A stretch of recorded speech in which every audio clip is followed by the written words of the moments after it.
এই যে বর্তমান সরকারের আওয়ামী লীগের সাথে সম্পর্ক কার না ছিল তলে তলে বলেন তো? আওয়ামী লীগ যদি এই কথা বলে দেয় এখন, আপনি এই মন্ত্রী পরিষদের অনেক লোকের আপনার যাকে বলা হয় ইজ্জত থাকবে না। এই যে আমরা বলি রয়ের কথা, মোসাদের কথা, রয়ের টাকা নেয় নাই, মোসাদের টাকা নেয়নি, এরকম কয়জন লোক ওরা যদি বলে দেয় এই কথাগুলো, অনেকে সর্বনাশ হয়ে যাবে। ফলে আমার চোখে যত পাওয়ার আছে, কানে যত শক্তি আছে, আমি সারাদিন শুধু খুঁজতে থাকি যে কোথায় সরকারের ভালো দিক আছে এবং রাজনীতিতে কি কি ঘটছে। তো সেই দিক থেকে আমার কাছে গত 60 ডেইসে উনি বা ওনার কোনো মন্ত্রণালয় বা উনার কোনো কাছের আপনজন প্রিয় মানুষ পপুলার নয়, আনপপুলার কিন্তু দেশের জন্য কল্যাণকর এরকম একটা সিঙ্গেল সিদ্ধান্ত গ্রহণ করেনি। এমনকি একটা মোমবাতিও জ্বালাতে পারেনি, যে মোমবাতিটা জ্বালালে লোকজন মন্দ বলবে কিন্তু উপকার হবে। আহ, যে চুক্তিটি হলো এবং তার বাস্তবায়ন শুরু হয়েছে, এটি আমাদের কতদূর নিয়ে যাবে? মানে প্রকৃতি যদি আমরা হিসাব নাও করি, যদি রাজনীতির ভাষায় কথা বলি, তাহলে সেই রাজনীতির থিওরি কি বলে?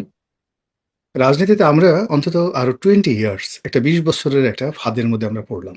এখনো এভরিথিং ইজ আনসেটেলড, সবকিছু আনসেটেলড, এবং সমঝোতা অনুযায়ী সবকিছু চলছে। মুক্ত গণমাধ্যম নিয়ে কিছু বলার আছে আপনার? এখন বাংলাদেশের গণমাধ্যমের একটা বিরাট অংশ বিশ্ব বেহায়া হয়ে গেছে। বিশ্ব গণমাধ্যম দিবসে বিশ্ব ব্যয় হয়ে গেছে। তিনি একটি মন্তব্য করেছেন যে জনপ্রিয় সিদ্ধান্তের পিছনে ছুটলে সাময়িক বাহবা মিললেও দীর্ঘমেয়াদে দেশ ক্ষতিগ্রস্ত হয়।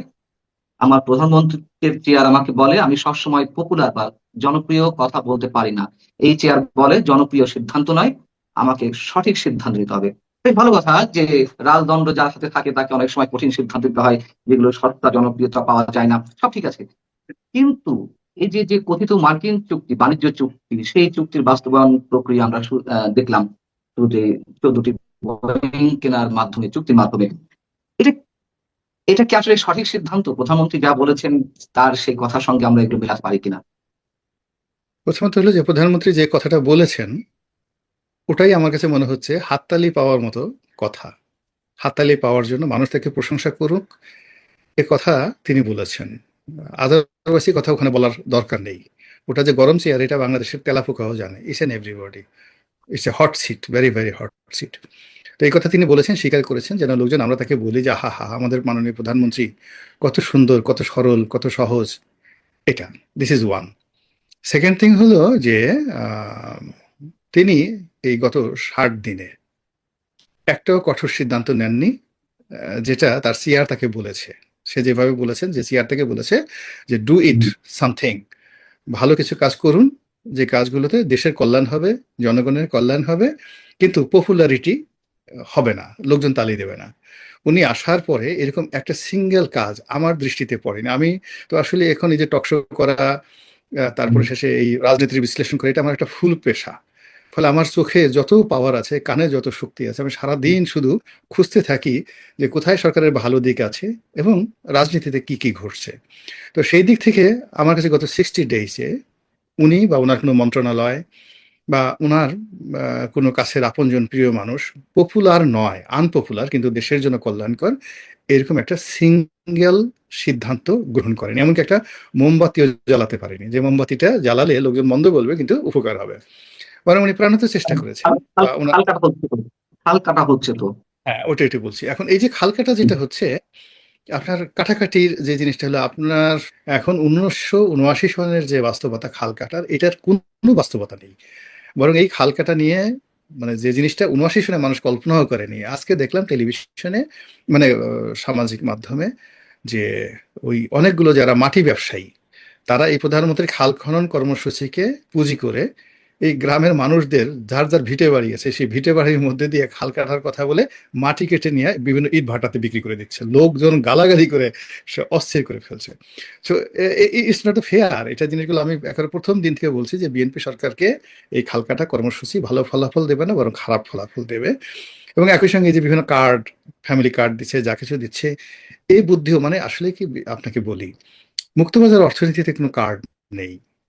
কার্ড মানে কোনো একটা নিয়ন্ত্রিত পরিবেশে আপনার সাপ্লাই যখন কম থাকে আর চাহিদা যখন বেশি থাকে, তখন আপনি কার্ড সিস্টেম করেন। তো এই যে কার্ড দেওয়া নেওয়া, ইট মিনস আপনার কাছে পর্যাপ্ত গুডস নেই। এটা মুক্তবাজার অর্থনীতির পরিবর্তে এটা হলো সমাজতন্ত্রের কথাবার্তা। তাহলে আমাদের এই দেশটা কি সমাজতন্ত্রে এগুচ্ছে? প্রধানমন্ত্রী কি সমাজতন্ত্রে নিয়ে যাচ্ছেন? এই জিনিসগুলো নিয়ে আসলে ওনার যারা লোকজন আছেন তাদেরকে আরো চিন্তা ভাবনা করতে হবে, গ্রাউন্ড ওয়ার্ক করতে হবে।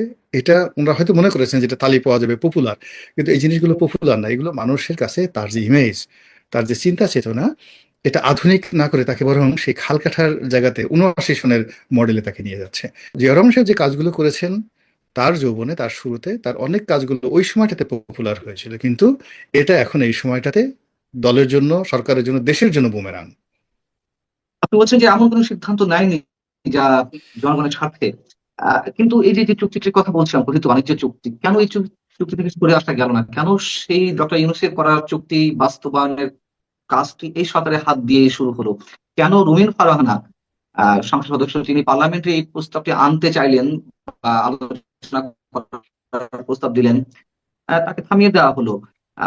এর আচ্ছা, পেছনের পান্না, রহস্যটা আসলে কি? নানান ধরনের গুঞ্জন শোনা যায়। আচ্ছা, এর পেছনে যে রহস্য হলো, আপনি বা অন্য যারা রহস্য খুঁজছেন তারা একটা ইলিউশনে ভুগছেন, মানে একটা স্বপ্নের জগতে ভুগছেন। হুম, হুম। আপনাদের কাছে কোনো বাস্তব, মানে যাকে বলা হয় বাস্তবতা, আপনারা অনুধাবন করতে পারছেন না। রুমিন ফারহানা এই কথা বলছেন, বা আমি বলছি, এখন আমি যদি মন্ত্রী হতাম তাহলে আমি এই কথা বলতাম না আপনার সঙ্গে। রুমিন ফারহানা যদি সেই শারমিন পুতুলের মতো, ফারজানা শারমিন পুতুল, তার মতো যদি নমিনেশন পেতেন, মহিলা বিষয়ক মন্ত্রী হতেন, এই প্রস্তাব নিয়ে কোনো কথাবার্তা বলতেন না তিনি। এখন যেহেতু বিরোধী দলে আছে, তাকে এই কথা বলতেই হবে, যেন তিনি বলছেন। তা আচ্ছা, তুলেছে, কিন্তু আলোচনা হলো না কেন? আচ্ছা, আলোচনা হবে না, আপনি এটা আলোচনা কেন হবে বলেন তো? মানে আপনি একটা রিজন দেখেন আলোচনা হবে কেন। বিকজ এরকম একটা চুক্তি করা হবে, এটা খলিলুর রহমান সাহেব সরাসরি বলছেন।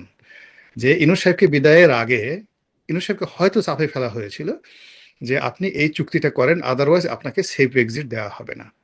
ইনুস সাহেব নির্বাচন দিয়েছেন যখন, যেই সময়তে লন্ডনে গিয়ে তিনি বৈঠক করেছেন তারেক রহমান সাহেবের সঙ্গে, তখনই তাকে আমেরিকা বাতিলের খাতায় ফেলে দিয়েছে, খরচের খাতায় ফেলে দিয়েছে। আদারওয়াইজ তিনি লন্ডনে গিয়ে তারেক রহমান সাহেবের সাথে বৈঠকে বসতেন না। এটা বোঝার জন্য আপনাকে রকেট সায়েন্স হওয়ার দরকার, বিজ্ঞানী হওয়ার দরকার নাই। যে লোক স্বপ্ন দেখছে আমি 50 বছর ক্ষমতায় থাকবো, যে লোক স্বপ্ন দেখছে আমি আর একটা নোবেল পুরস্কার পাবো, তো সেই লোক লন্ডনে গিয়ে নাকে দস্তখত দিয়ে, সেই বিএনপির যে একজন মন্ত্রী আছেন এখন, যাকে বলা হয় এই সরকারের সবচেয়ে পাওয়ারফুল মন্ত্রী, যার উপর তারেক রহমান সাহেবের ছায়া, তিনি হলেন এখন এলজিআরডি প্রতিমন্ত্রী, যার কথায় সরকার চলছে এখন। তো তিনি তো বলে দিয়েছেন সংসদে যে ট্রফি দিয়ে আসা হয়েছে, তারেক রহমানের কাছে গিয়ে ট্রফি দেওয়া হয়েছে। ট্রফি মিন্স কি? আপনি বিজয়ী হয়েছেন, আপনি বিজয়ী হয়েছেন, বিজয়ী হওয়ার পর আপনার হাতে যে ক্রেস্ট দেওয়া হয়, এটা কিন্তু আমরা ট্রফি বলি। তো যখন লন্ডনে তারেক রহমান সাহেবের সাথে বৈঠক হয়েছে, ইট মিনস তারেক রহমান বিজয়ী হবেন, প্রধানমন্ত্রী হবেন, এই ট্রফিটা জনাব ডক্টর মোহাম্মদ ইউনূস দিয়ে আসছেন। তো ডক্টর মোহাম্মদ ইউনূস যে তার কাছে দিয়ে আসছেন, এর কারণ হলো এমনি এমনি দিয়ে আসেন, তাকে আমেরিকা খরচের খাতায় ফেলে দিয়েছে। বিকজ তিনি কোনো কাজ করতে পারছিলেন না। যেমন ডোনাল্ড ট্রাম্প, দুইজন লোক সম্পর্কে খরচের খাতায়। এই যেমন মাসাদো, আপনার ভেনেজুয়েলাতে। তো যাকে তিনি, মাদুরোকে তিনি অ্যারেস্ট করলেন, ক্ষমতাচ্যুত করলেন মূলত মাসাদোকে ক্ষমতা দেওয়ার জন্য, কিন্তু আনার পরে তিনি দেখলেন যে মাসাদো উপযুক্ত না। এই শিক্ষাটা তিনি পেয়েছেন ইউনূসের কাছ থেকে। আদারওয়াইজ বাংলাদেশে ডক্টর ইউনূসকে নিয়ে আমেরিকা যে বাহাদুরি করেছে, যা কিছু করেছে, এখানে যে তার সবকিছু হারিয়েছে সে, এটা সে ভেনেজুয়েলাতে বোঝার পরে সে বলছে না, ওখানে মাসাদোকে দেওয়া যাবে না, he is not a popular. Similarly সে আরেকটা কাজ করেছে। সেটা হলো এই যে ইরানের যে যুদ্ধের সময় তারা আরেকজন ডক্টর ইউনূস তাদের রেডি ছিল। একটা হলো ডক্টর ইউনূস রেডি ছিল, এবং ওখানেও তারা একজন মহিলাকে মানে নোবেল পুরস্কার দিয়েছিল। তো সেই নোবেল পুরস্কার এখন ইরানের কারাগারে আছে। আর রেজা শাহ পাহলবির ছেলে, ওনার নামও রেজা পাহলবি, সে আমেরিকাতে আছে। ডোনাল্ড ট্রাম্পের প্ল্যান ছিল এই দুজনকে ক্ষমতায় বসানো, কিন্তু এই বাংলাদেশের অভিজ্ঞতার কারণে সে বলছে যে না, রেজা পাহলবিকে ওখানে বসানো যাবে না, because he is not in a position of popular. তো এইভাবে ডক্টর মোহাম্মদ ইউনূস তো সবকিছু লড়র ভড়র করে ফেলেছিল, এলোমেলো করে ফেলেছিল সব মানুষ। এই যে এখন আমেরিকার যে ক্ষতি হয়েছে বাংলাদেশে, ভারতকে যত মানুষ গালাগালি করে তার চেয়ে 100 গুণ গালাগালি করে আমেরিকাকে এখন বাংলাদেশে। আমেরিকার নাম নিয়ে আপনি যেখানে যাবেন সেখানে আপনাকে জুতো পিটা, ঝাড়ু পিটা খেতে হবে। তো এটাই আমেরিকা বুঝতে পেরেছে, ইট ইজ এ মিস্টেক যে এরকম একটা বয়স্ক মানুষ যে খালি হাসে আর খালি মিষ্টি মিষ্টি কথা বলে আর বানাই বানাই কথা বলে, এছাড়া এর কোনো যোগ্যতা নাই। He is a marketing man, কিন্তু কোনো বস্তুগত ফিজিক্স তার মধ্যে, ফিজিক্স নেই, তার মধ্যে শুধু কেমিস্ট্রি আছে। তো শুধু কেমিস্ট্রি আছে কিন্তু ফিজিক্স নেই।